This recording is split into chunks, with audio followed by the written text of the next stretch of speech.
Es un estado basal, de hecho el mismo libro lo describe, en un estado basal mínimo sería esa la diferencia. Hoy vamos a ver el ejemplo práctico, que no es el estado basal. El ejemplo práctico, casi siempre ustedes van a ver que la presión parcial de oxígeno en unos gases venosos, cuando llegan al capilar, vienen siendo casi entre 40, 30, a veces hasta 60, y si usted está en actividad, inclusive más. Van a ver que la presión del alveolo es de 100, 104, mientras que la sangre venosa ustedes van a ver que hay 40, 45 de oxígeno. ¿Listo? Entonces, para que lo tengan en cuenta y esto funciona.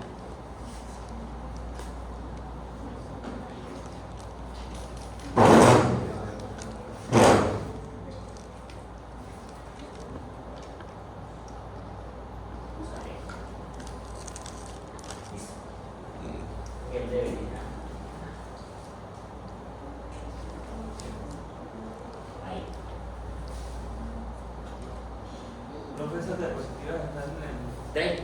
Sí, todas las tienen ustedes en el drive ya subidas. ¿Esta no?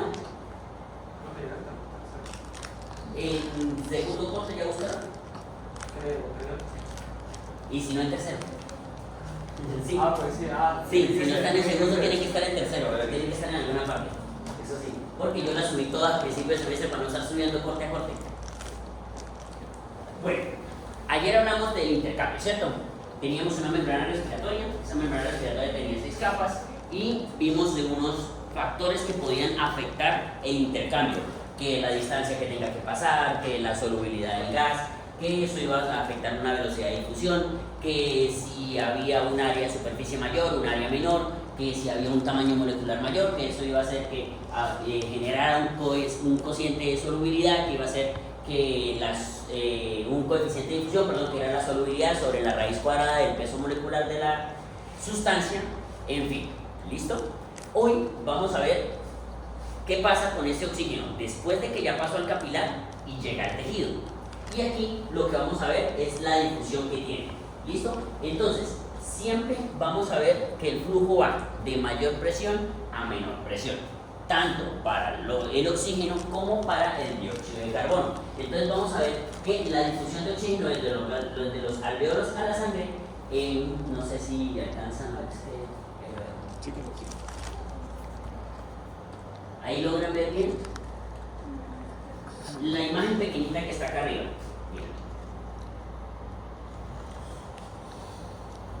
Aquí tenemos nosotros una pequeña gráfica. En esa pequeña gráfica vamos a ver cómo llega el extremo arterial. Aquí deben tener en cuenta algo importante. En esta imagen específica, cuando hablamos de extremo arterial, estamos hablando de la arteria pulmonar, ¿sí? No las arterias sistémicas. Las arterias sistémicas van oxigenadas, pero en el circuito pulmonar, la arteria pulmonar es la que traslada sangre no oxigenada.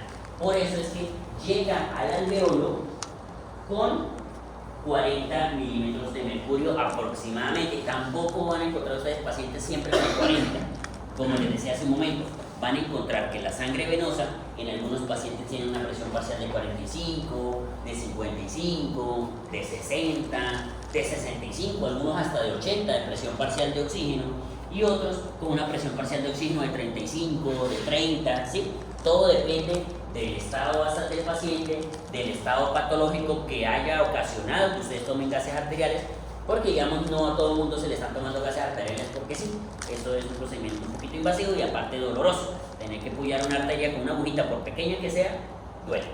¿Listo? Mucho más doloroso que la toma de sangre venosa. Entonces, pues no a todo el mundo se lo va a tomar, entonces para que lo tengan en cuenta, ¿vale? Cuando nos llega esa sangre arterial, esa sangre por la arteria pulmonar, que lo vamos a llamar nosotros como sangre venosa sistémica, cuando llega esa sangre desoxigenada por la arteria pulmonar, va a entrar en contacto con el alveolo. Vimos el capilar y el alveolo. Ahí tenemos una diferencia de presión significativa. ¿Por qué? Porque vimos que más o menos van a haber entre 60 y 64 milímetros de mercurio de diferencia. Ayer vimos que había una velocidad de difusión que nos decía que habían tantos mililitros de oxígeno que pasaban en un minuto por cada milímetro de mercurio que había de diferencia de presión, ¿cierto? Entonces, esta diferencia de presión tan grande nos va a dar un factor de seguridad. El primer factor de seguridad nos dice que el oxígeno logra transferirse a la hemoglobina, en este caso a los glóbulos rojos, cuando apenas ha pasado la tercera parte del tiempo que dura normalmente un eritrocito en el capilar. Es decir, tenemos un alveolo y aquí va un vaso sanguíneo acompañando la pared del alveolo. ¿Sí? Esto tiene un tiempo, va a variar, que algunos dicen que entre 0.8 y 0.25 segundos, dependiendo de qué tan agitada está la persona, es decir, dependiendo de la frecuencia cardíaca. Pero lo van a dividir en tres partes, es decir, un momento, 2 segundos momento, tercer momento. Cuando el eritrocito apenas lleva la tercera parte del tiempo de recorrido, del recorrido total, ya en este momento se ha oxigenado alcanzando la presión, en este caso, de los 104 milímetros de mercurio. Es decir, solo con que recorra el primer tercio de la unión entre el alveolo y el capilar, ya el eritrocito en este momento ya está oxigenado. Ya lo otro simplemente va a agregarle un poquitico más de oxígeno a uno que otro eritrocito y es un factor de seguridad. ¿Qué quiere decir esto? Siempre nosotros hemos dicho que fisiológicamente los sistemas más importantes tienen unos factores de seguridad, es decir, trabajan por encima de lo que el organismo general necesita. Nuestro corazón bombea más sangre de la que el organismo necesita en un determinado tiempo en un estado basal. Nuestros pulmones oxigenan la sangre en un momento más allá de lo que el mismo organismo la necesita en su estado basal. ¿Para qué? Para que en un estado de estrés o en un estado en donde hay una actividad extenuante, ese factor de seguridad le permite que aunque se acorte mucho el tiempo, a menos de la mitad del tiempo, ese tiempo que tiene el eritrocito para pasar es más que suficiente para lograr oxigenarse. ¿Sí? Es decir, aunque el tiempo de oxigenación se reduzca, ¿cómo reducimos el tiempo que pasa un eritrocito acá? Aumentando el flujo. ¿Cómo se aumenta el flujo? Aumentando la frecuencia cardíaca. ¿Cuándo se nos aumenta la frecuencia cardíaca? Actividad. Cuando estamos haciendo una actividad física extenuante. Si estamos haciendo una actividad física extenuante, se nos aumenta la frecuencia cardíaca. Eso hace que el flujo se aumente y por ende la velocidad con la que el eritrocito va a pasar. ¿Qué quiere decir ese aumento de velocidad? Que si el eritrocito duraba 0.8 segundos, eso se puede acortar, se describe Gayton, hasta 0.25 segundos. Es decir, se puede acortar a menos de una tercera parte. Pero como lo vimos, esa tercera parte que dure es suficiente para que logre oxigenarse. Es decir, en un organismo sano, aunque el tiempo se acorte a un tercio del tiempo normal de la respiración y del tiempo normal que dura el eritrocito pasando por el alveolo, es suficiente para que se oxigene. Y aún así, llevaría más oxígeno del que normalmente necesitaría, como lo vamos a ver un poquito más adelante. ¿Listo? Entonces, hasta ahí, clarito, ¿cierto? Ahora, aquí vamos a tener algo importante. Ese eritrocito pasó, viene una sangre. Aquí hay una sangre oxigenada que iría con una presión que va a tender a igualarse al alveolo. Es decir, la sangre entra con 40 y sale con 104 milímetros de mercurio de presión parcial de oxígeno. Pero vamos a llegar a un punto que se llama aurícula izquierda.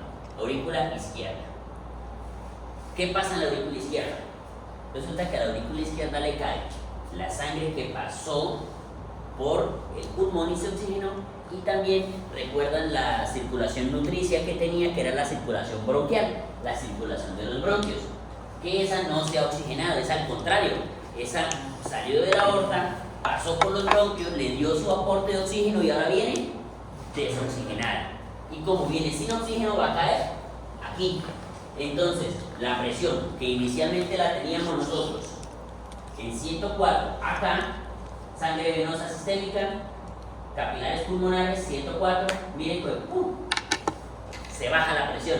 Esa presión cae de 104 a, algunos describen 98, 97, 96, dependiendo de la presión que haya en el alveolo, pero baja a aproximadamente 98 milímetros de mercurio. ¿Por qué? Porque aquí hay un volumen que, aunque es pequeño, se considera que es aproximadamente el 2% del volumen total de la sangre, que se va a mezclar sangre oxigenada, que tiene 104, con sangre no oxigenada, que tiene 40 milímetros de mercurio, y por ende la presión parcial del oxígeno en la aurícula derecha, en la aurícula izquierda, perdón, cuando ya se mezclan, y la vamos a denominar como sangre venosa mezclada o sangre mixta, va a ser de 98 milímetros de mercurio. ¿Listo? Y por eso ahí vemos esta linecita, que es la sangre arterial sistémica, porque de la aurícula izquierda va a pasar al ventrículo izquierdo, y del ventrículo izquierdo a la aorta, y de la aorta a todo el sistema. Entonces eso es lo que denominamos nosotros como sangre arterial sistémica. Esa sangre arterial sistémica lleva estos 98 milímetros aproximadamente. ¿Listo? Y luego, pues a medida que vamos pasando por los capilares, por los tejidos, nuevamente va a descender esa presión parcial hasta llegar a lo que conocemos como esta presión venosa. ¿Listo? Fácil, ¿cierto?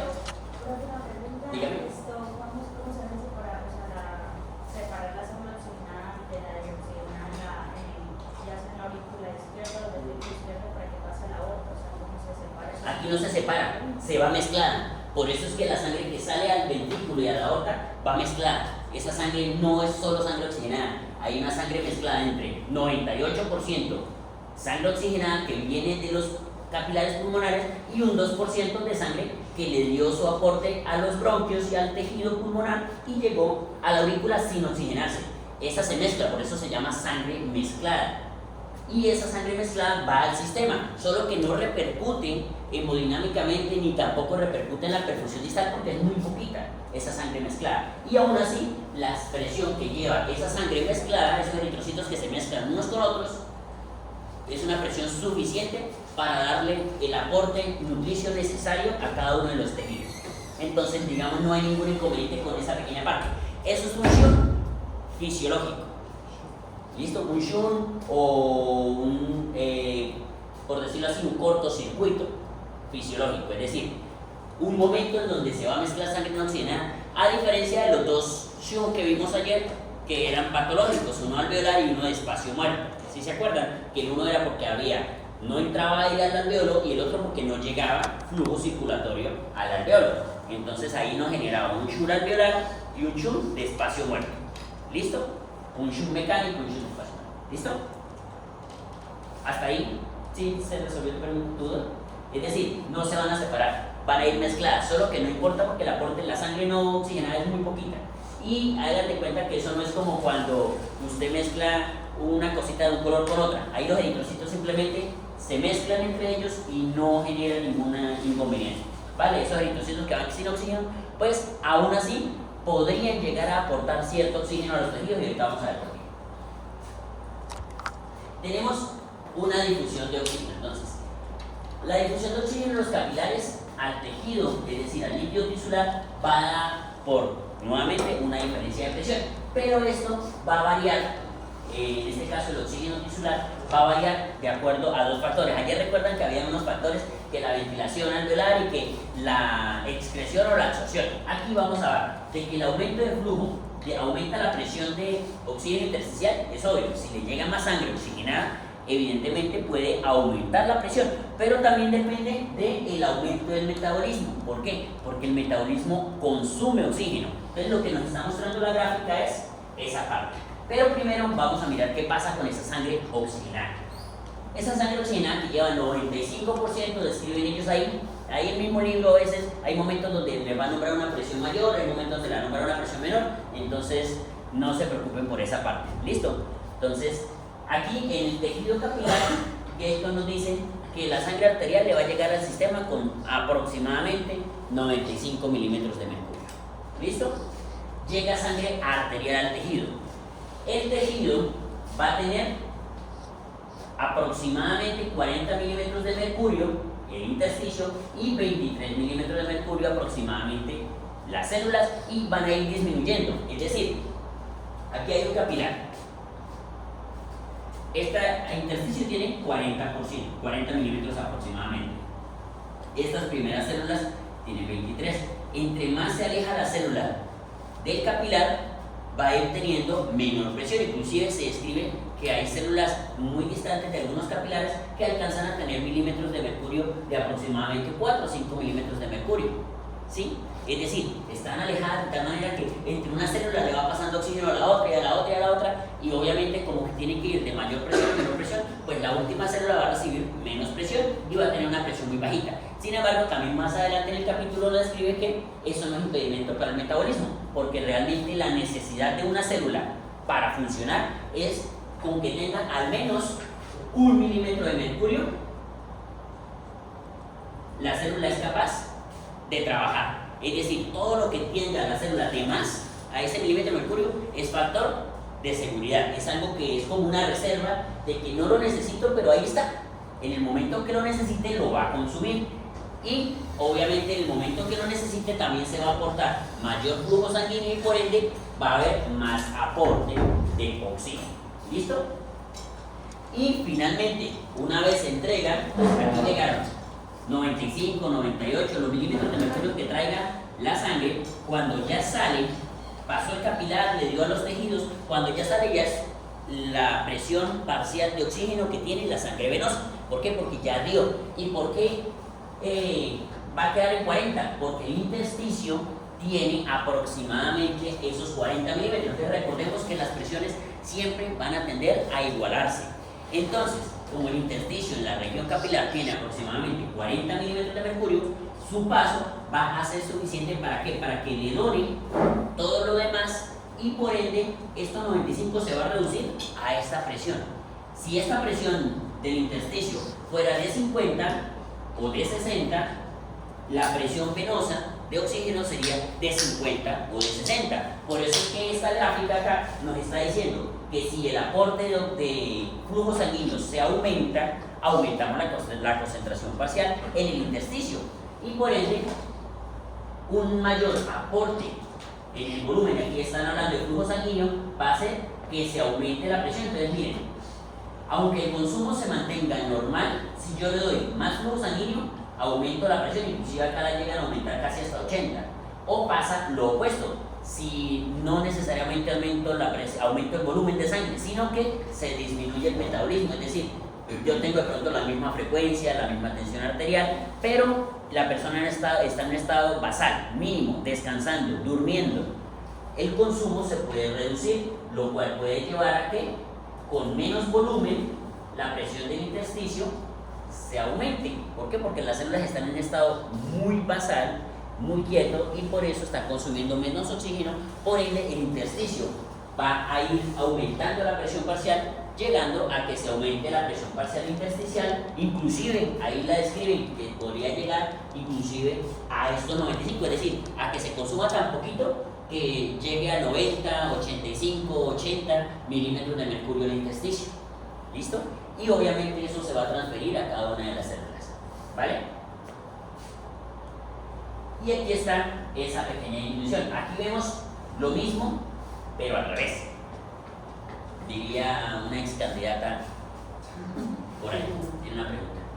¿Por qué? Porque aquí ya no estamos hablando de sangre oxigenada, aquí estamos hablando del dióxido de carbono que viene disminuido porque viene con una presión de 40 milímetros de mercurio y se va a transportar esa producción residual, es decir, ese dióxido de carbono que se produjo en el tejido. Aquí vimos la vez pasada que el dióxido de carbono tiene una velocidad de difusión debido a su solubilidad mucho mayor que la velocidad de difusión que tiene el oxígeno. Por ende, no necesita, digamos, tanta diferencia de presión para poder transportarse en poco tiempo. Aquí lo que vemos nosotros es que en este caso viene la sangre arterial y lo que trae es 40 milímetros de mercurio de PCO2, es decir, presión parcial de dióxido de carbono. Y el tejido viene otra vez igual. En este caso el intersticio tiene la presión con la cual va a salir. En este caso va a salir con 45 milímetros de mercurio de PCO2. Esa es la presión parcial que tiene el intersticio. Y las células tienen más. Las células de hecho la describen ahí como 46 milímetros, es decir, el metabolismo intracelular genera una presión parcial de dióxido de carbono de aproximadamente 46 milímetros de mercurio, y por esa mayor presión dentro de la célula sale hacia el intersticio que tiene 45, y el intersticio sale hacia el capilar que trae 40, y el capilar sale con 45, que es lo mismo que trae el intersticio. ¿Listo? En este caso va de mayor presión a menor presión, pero esta es la mayor presión, no está en el vaso, sino está en la célula, porque la célula es la que produce el dióxido de carbono. Por ende, la célula le pasa ese dióxido de carbono al intersticio y el intersticio se lo pasa al capilar. ¿Listo? Y aquí vemos lo mismo.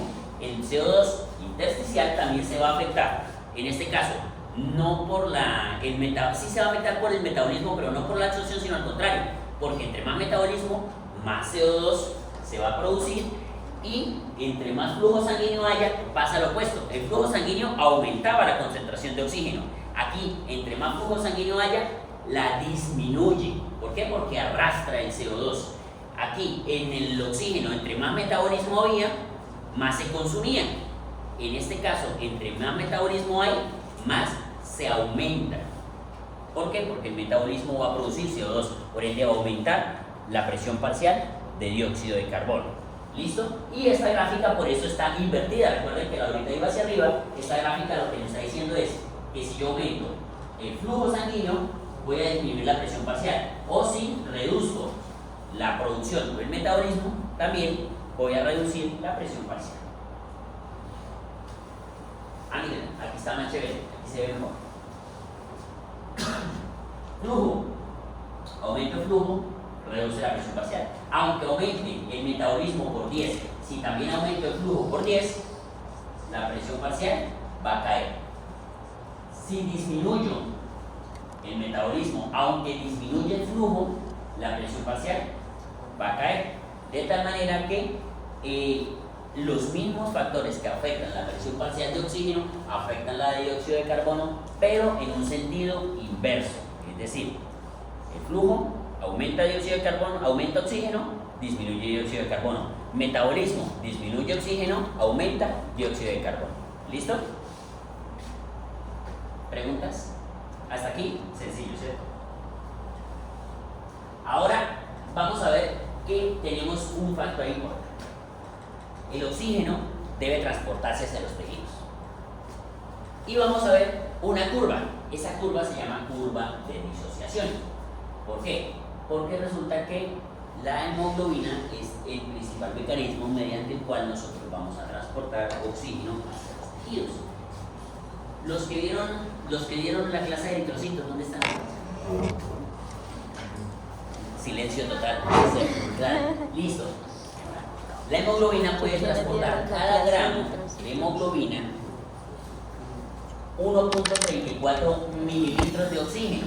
Por ende, una persona con una hemoglobina normal que se acerque entre 14 o 15, según Gayton 15, puede transportar hasta 20 en un estado, digamos, fisiológico perfecto, ¿sí? Pero recordemos que la sangre que está acá no tiene esos 104 milímetros de mercurio, sino que es una sangre mezclada. Por ende, ese pequeño diferencial, porque van a haber eritrocitos que no, entonces la hemoglobina que va a salir de acá no va a tener esos 1.34 por los 15, no va a tener esos 20 mililitros por cada 15, sino que vamos a tener un poquito menos. Entonces Gayton describe 19 más o menos, 19.3.4 mililitros por cada 15 gramos de hemoglobina, ¿cierto? Entonces, de esa forma, eso lo denominan ellos como volúmenes, ¿sí? Aquí entra un término que los confunde un poquito más adelante porque van a empezar a hablar de volúmenes de oxígeno por cada 100 mililitros de sangre. ¿Listo?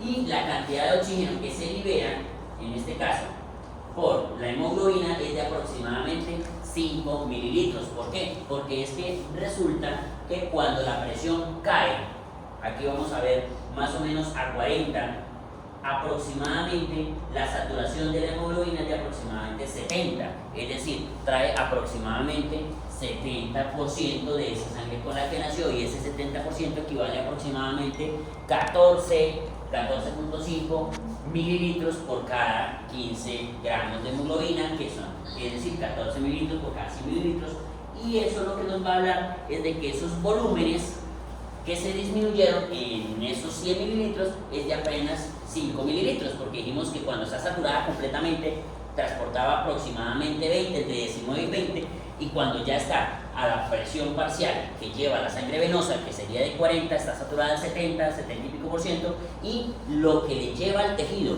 entre esos 100 mililitros, esa diferencia entre la sangre oxigenada a 98 y la oxigenada al 70% de hemoglobina, la saturación al 70, es de aproximadamente 5 mililitros. Por ende, lo que se considera que la cantidad de oxígeno que libera la hemoglobina por cada 100 mililitros en el tejido es de apenas 5 mililitros. ¿Listo? Es decir, cada vez que 100 mililitros de sangre pasan por el tejido, llevan aproximadamente 19.4 volúmenes por cada 100 mililitros, es decir, llevan 19.4 mililitros por cada 100 mililitros de sangre.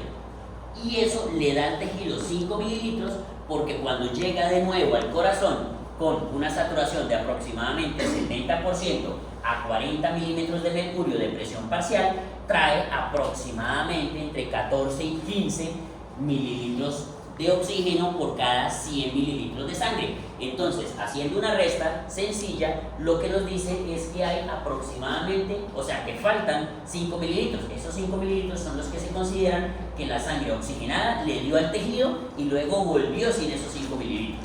¿Listo? Que fue lo que redujo. Salió con 19.4 o 20 y volvió con entre 14 y 15. Es decir, 5 mililitros se quedaron en ese paso. ¿Listo? Y esa es la cantidad que se considera. Esa gráfica que está ahí, léanla y apréndensela mucho. ¿Por qué? Porque esa gráfica, que es la gráfica de disociación de la hemoglobina, es la que nos va a indicar cuánto saturaría la hemoglobina con esa presión parcial. Y aquí nos va a dar lo que vamos a ver más adelante como un factor de seguridad adicional.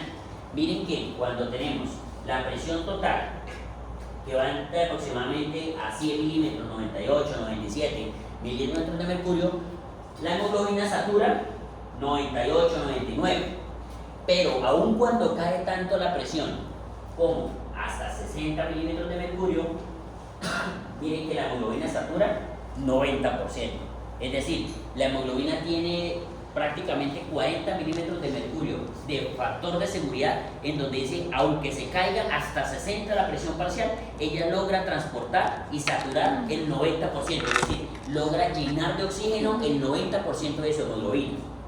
De tal manera que eso le permite al tejido que, a pesar de que haya una dificultad respiratoria, que el paciente tenga menor oxigenación de la sangre, una menor presión parcial de oxígeno arterial, la hemoglobina aún así está transportando el 90% de su capacidad de transporte, es decir, está saturando el 90% de sus moléculas de hemoglobina. De tal manera que eso le permite a los tejidos tener un margen de seguridad de que con la hemoglobina al 90% aún así va a haber oxígeno suficiente para llevar a los tejidos. ¿Listo? Y eso es otro factor de seguridad, que ya hemos visto que hay uno en tiempo en la oxigenación, otro en la hemoglobina, y más adelante veremos. ¿Listo? Entonces, hasta aquí, claro, ¿cierto?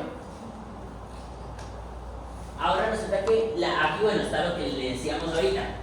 La hemoglobina amortigua la P2 tisular. ¿Por cómo la amortigua? Lo que le decíamos, ese factor de seguridad. Si usted hace más ejercicio, va a consumir más, o si usted está en una ciudad con menor presión parcial de oxígeno, no importa, hay una menor presión parcial de oxígeno, pero la hemoglobina, aunque la presión caiga hasta prácticamente 60 milímetros de mercurio, va a ser capaz de saturar al 90% y va a poder llevar. Entonces eso genera un factor de seguridad ¿para qué? Para cambios externos, tanto la presión parcial externa como cambios propios patológicos del pulmón que impidan que se genere un intercambio mayor o que aumente la presión parcial. ¿Listo? De tal manera que aunque la presión caiga a 60, no olviden 60, porque ese 60 es lo que va a definir la insuficiencia respiratoria. La definición de insuficiencia respiratoria es cuando la presión parcial de oxígeno arterial se cae por debajo de 60 milímetros de mercurio. Y eso se traduce en una saturación menor a 90%. Es por eso que el paciente usted siempre busca que sature de 90 para arriba y que la presión arterial esté por encima de 60. Si satura de 90 para abajo nos está diciendo, uy, este paciente puede tener una presión arterial parcial de oxígeno menor a 60 y por ende clasificaría dentro de lo que sería una definición de una insuficiencia respiratoria, y lo vamos a ver mañana en la insuficiencia respiratoria. ¿Listo? Ahora, la hemoglobina, la curva, tiene unos factores que la desplazan a la derecha o a la izquierda. Es decir, ¿qué quiere decir desplazar a la derecha? Que va a liberar más oxígeno. ¿Y qué quiere desplazar a la izquierda? Que el oxígeno tiene mayor afinidad, es decir, se aferra más a la hemoglobina y no se libera tan fácil. ¿Cuáles son los factores? El pH. Si el pH disminuye, es decir, se hace más ácido, se desplaza a la derecha. Si el pH se aumenta, es decir, se hace básico, se desplaza a la izquierda, y eso es lo que vemos en la gráfica. El aumento del CO2, esto es algo muy lógico. Si estamos en un CO2 aumentado, ¿qué tiene que hacer la hemoglobina?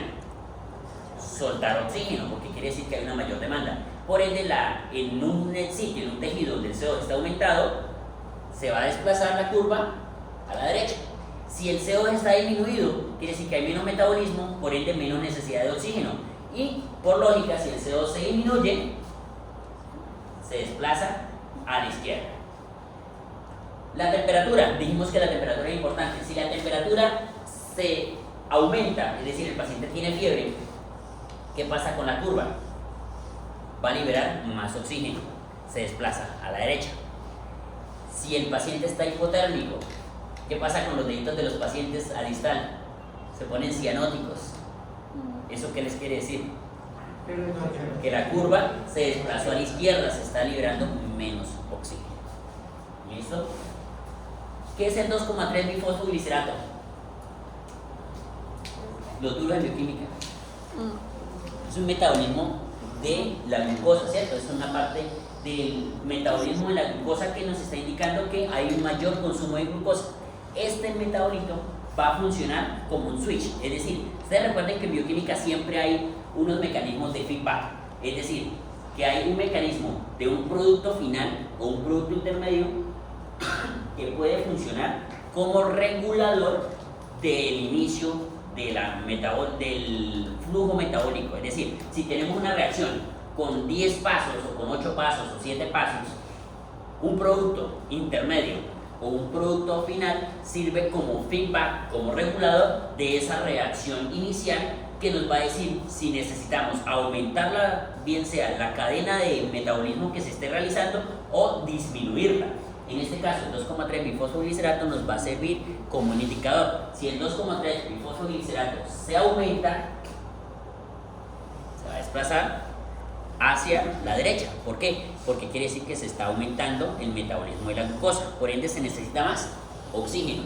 Si el 2,3 bifosfoglicerato se disminuye, se va a ir hacia la izquierda, porque hay menos metabolismo, lo que a su vez necesidad menor de oxígeno, por ende la curva se desplaza hacia la izquierda. Y eso vamos a conocerlo, ¿por qué? Porque resulta que en los tejidos eso lo vamos a conocer como efecto Bohr. El efecto Bohr es cuando hay una mayor afinidad por el dióxido de carbono en la hemoglobina cuando se ha liberado oxígeno, es decir, un aumento en la presión parcial de dióxido de carbono y una disminución del pH constituyen un ambiente para que la hemoglobina libere oxígeno, y eso lo denominamos efecto Bohr, y eso es lo que favorece que el oxígeno se libere a nivel tisular. Ahorita vamos a ver que en el pulmón pasa un efecto opuesto, y eso lo vamos a conocer como efecto Haldane. ¿Listo? Recuerden esos nombres, en la anestesia se los van a preguntar cuando roten por allá con anestesia. Esa es la pregunta con la que quieren coachar a todos los estudiantes. Explícame el efecto Bohr, explícame el efecto Haldane. A ustedes hacen como en lectras historia y se les apaga la mente, como se les apagó en el electrocardiograma. Ay, no. A mí me dijeron que era que se les había apagado la mente por un momento. No, salió de sus palabras. Dijo, no, profe, es que se nos apagó la mente. Y yo,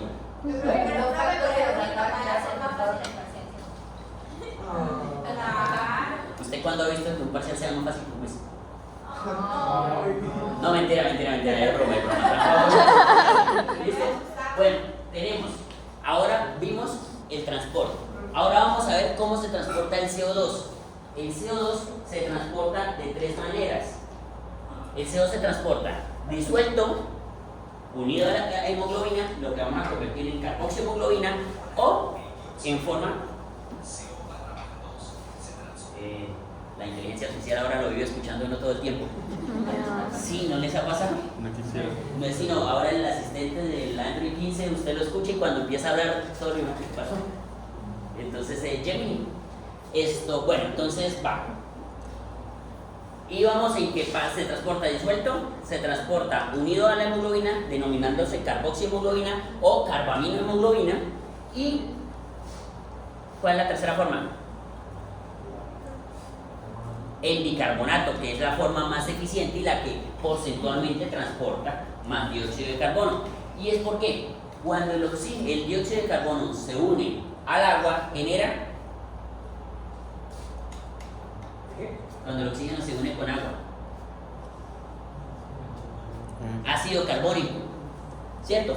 Obviamente en un estado solito pues es muy lento, pero los eritrocitos tienen una enzima que se llama anhidrasa carbónica, que acelera la reacción, es decir, la cataliza a un factor, inclusive describe, si no estoy mal en esto, se describe como 5000, es decir, un factor de 5000 veces más rápido es el metabolismo. Por ende, se puede convertir mucho más rápido el dióxido de carbono cuando se une con agua en ácido carbónico.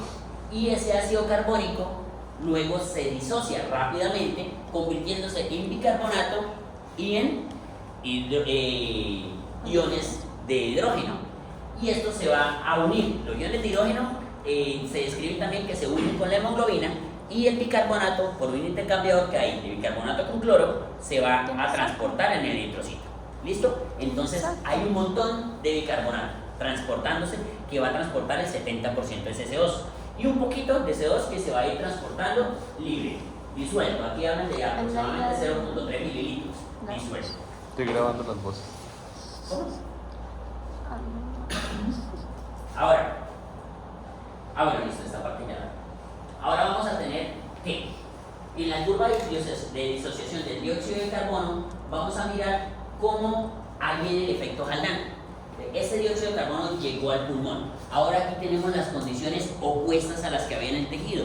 Aquí tenemos mucho oxígeno, poco dióxido de carbono y hay un pH no ácido. Al contrario, como hay poco dióxido de carbono, es decir, hay menos ácido carbónico, el pH es más neutro o básico, lo que va a hacer que se libere ese CO2, se libere ese hidrógeno hacia el tejido. Ese CO2 nuevamente, en este caso se va a liberar el bicarbonato, nuevamente por la anhidrasa carbónica se va a metabolizar y se va a convertir nuevamente en dióxido de carbono y nuevamente se va a liberar. Ese dióxido de carbono se libera hacia el alveolo lo elimina y nuevamente el oxígeno se une a la hemoglobina, cambiando otra vez el pH de la hemoglobina, por ende la estructura va a liberar ese hidrógeno que había aceptado, porque el pH va a cambiar. Y eso es lo que conocemos nosotros como efecto Haldane. El efecto Haldane nos dice que cuando el pH cambia, es decir, haciéndose más cercano a lo neutro, pero más que todo cuando hay una mayor presión parcial de oxígeno, la afinidad de la hemoglobina por el dióxido de carbono se reduce, lo que hace que se libere dióxido de carbono y se una más oxígeno. Y ese es el efecto Haldane. El efecto Haldane se da a nivel de los capilares pulmonares y el efecto Bohr se da en los tejidos. ¿Listo? Entonces vemos cómo tiene algo muy lógico. Y aquí lo que vamos a ver nosotros es una tasa metabólica, es decir, cuando ustedes consumen un alimento, de acuerdo al metabolismo de ese alimento, vamos a tener una producción de dióxido de carbono. Los carbohidratos producen más dióxido de carbono que las grasas y que las proteínas. Esto para nosotros como médicos quizás, digamos, lo obviamos muchas veces, pero cuando tenemos un paciente en estado crítico sí es importante, porque si yo tengo un paciente con una enfermedad pulmonar que no tiene la capacidad suficiente de eliminar mucho dióxido de carbono, a mí lo que menos me interesa es que produzca más dióxido de carbono. Entonces ahí es donde entra un servicio adicional que nos acompaña siempre, sobre todo en las unidades de cuidado intensivo, donde los pacientes tienen más problemas de este tipo, y es el servicio de nutrición. Ahí es donde entra el trabajo de los nutricionistas, lograr proporcionarle al paciente un requerimiento calórico y nutricional que no esté a base de carbohidratos, porque miren que ese índice de producción de dióxido de carbono nos dice que por cada carbohidrato se produce mayor. ¿Y cómo lo hacemos? Aquí dice la tasa de producción de dióxido de carbono sobre la tasa de captación de oxígeno. Entonces, entre más alta es la producción de dióxido de carbono, pues más alta va a ser esa, perdón, los carbohidratos tienen una mayor producción de dióxido de carbono, es decir, tienen una tasa más alta, mientras que las grasas y las proteínas son un poquito menor.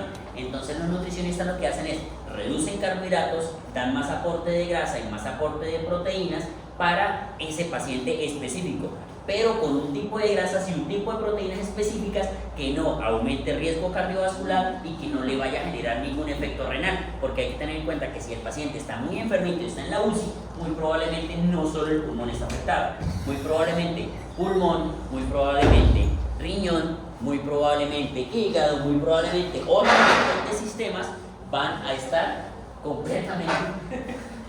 Ya no te sientes.